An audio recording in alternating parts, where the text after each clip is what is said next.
Hey, and thanks for joining me for another Justin's Leap to the Past. Unless this is your first time joining me, in that case, thanks for joining me for Justin's Leap to the Past. What I do is I go back in time to certain interesting events that I experienced and I tell you about them. And today's event I rarely talk about. Um, as I've said in 3 previous videos, I was a designer and writer and motion capture director for 3 WWE video games. After I left that, I got in touch with my contact at WWE because I would need to work with them on getting these storylines and scenarios approved. And I said, hey, I'm interested in becoming a member of your creative team. So they put me in touch with people who put me in touch with people, and I talked to HR and got that ball rolling.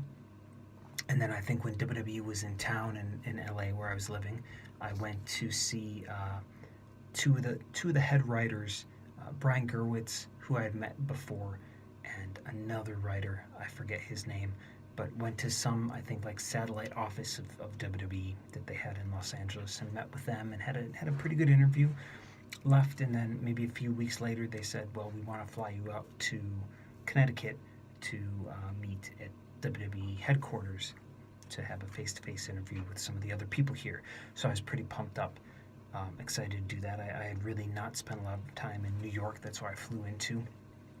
So got my suit together, got my head right and flew out there.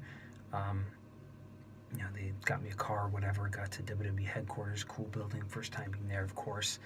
And I think I met with Mr. Gerwitz again and maybe a couple other people, showrunners and whatnot, and told them about me, and they told me about what they were looking for. And then I think the main person that they wanted me to meet was Stephanie McMahon, who was in charge of creative at the time. I don't know if she still is now, but she was busy, and they said, well, would you like to meet Paul?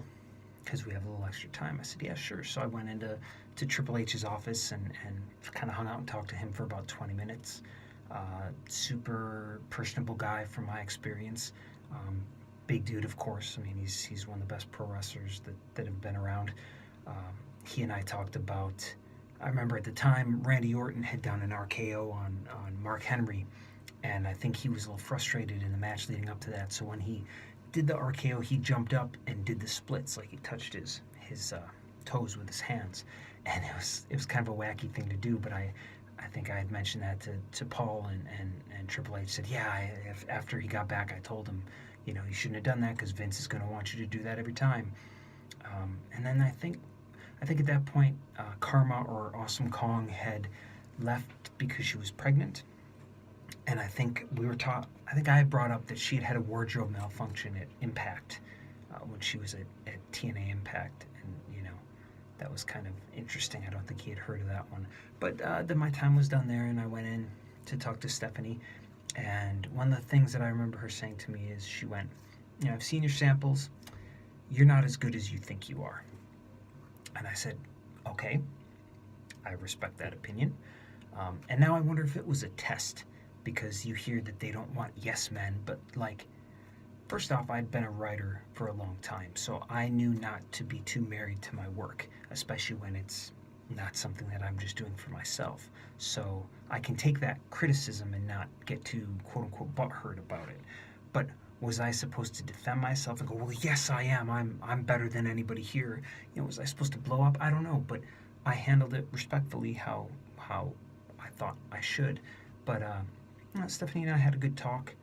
Her and I are around a similar age, and she had asked me, what are you most comfortable with? Is it character development? Is it scene production?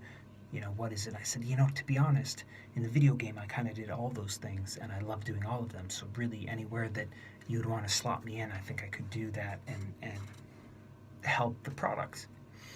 She said, well, when do you fly out? I said, tomorrow about 9 a.m., I think. She said, let's change that. Let's make you fly out a little bit later, and I want you to deliver 2 new samples to me. I said, okay. I said, honestly, I didn't bring a laptop with me. She said, well, we'll loan you one. She said, I want you to do 2 story things.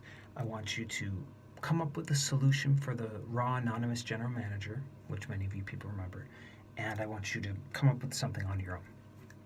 So I went back to the hotel. Like I had not really planned to do that, but I thought about it for a long time. And for the Raw anonymous general manager, which was a terrible angle in my opinion, where everybody got their rulings from a laptop that Michael Cole read at ringside. Not so you're trying to get heat with a laptop. But my idea was that Zack Ryder, who had used the internet to get himself over by himself, um, my idea was that Zack Ryder had gotten some internet hacker fans to hack into the laptop to start giving him a push, start burying John Cena, kind of evening those odds, and then they would kind of meet in the middle, and there would be a program with John Cena and Zack Ryder, which I thought would elevate somebody that was the fans had already kind of started to glom onto. So that was my idea for that. And then my other idea, I'm going to pause for a second.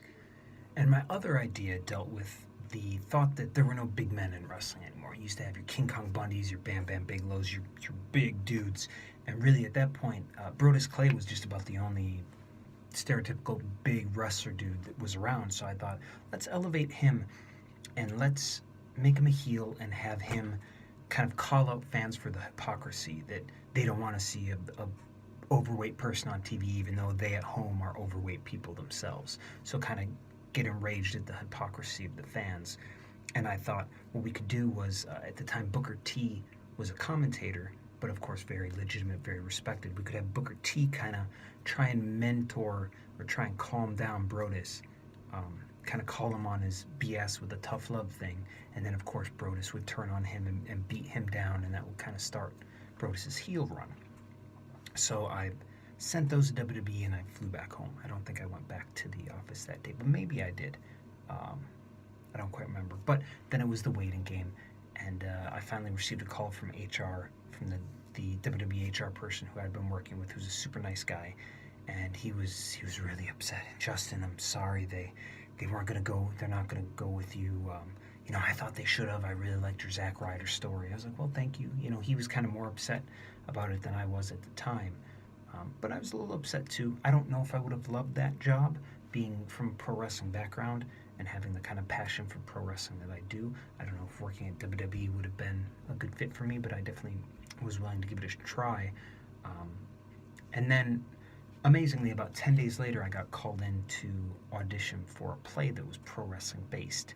And it got me back in the ring, interestingly. And that will, of course, be another story, another leap in the future. But yeah, I think that encapsulates pretty good my experience interviewing to work as a writer at WWE. I know I had to edit there. Hopefully I can get these two stitched together. Not something I've done yet. But thank you for watching. Feel free to throw some comments down there. Throw some thumbs up at me. I think you can only do one thumb up though, so throw me a thumb up. And I look forward to talking with you again.